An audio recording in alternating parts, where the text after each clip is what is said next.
What's up, guys? Clayton with Prime TC here.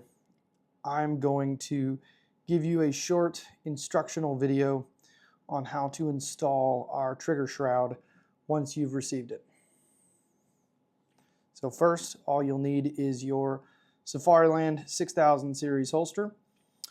It should be attached to whatever mounting system you're going to use, whether that be a UBL or in this case a QLS fork.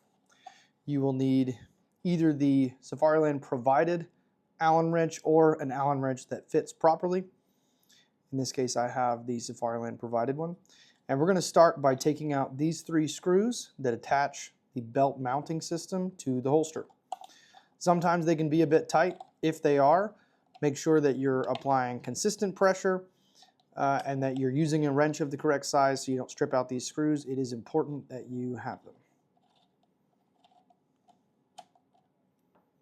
So we're going to set those aside as we take them out.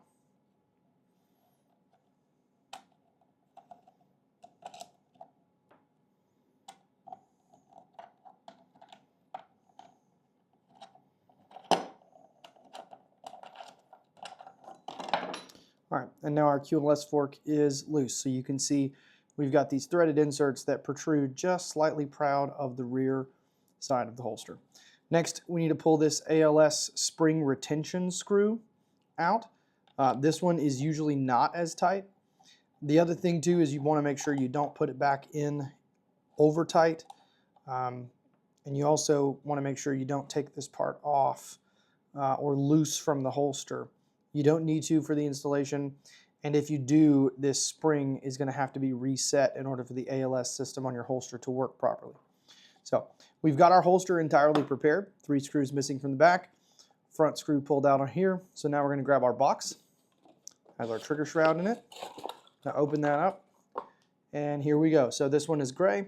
It's made for this holster in a right hand, and the first thing we're going to do is set it right into place. So these 2 threaded inserts will have a corresponding hole on the Trigger Shroud, and then there'll be a hole on the front of the Trigger Shroud on the front side of the holster for that ALS retention screw. The real short guy is the one for the front. We're just gonna have that down, not real tight, but just set it in place. On the back here, we're gonna take our QLS fork and we're gonna set that back into place. And we're going to reinstall all 3 of these screws as well. It's a good idea to start them all before you tighten any of them to the final tightness.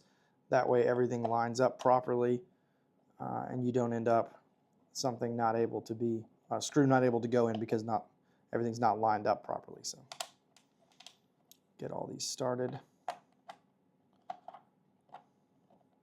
Another thing to note is if you're going to be installing this and then running it on your duty belt, we would highly recommend that you add just a dab of blue Loctite to these screws as you install them.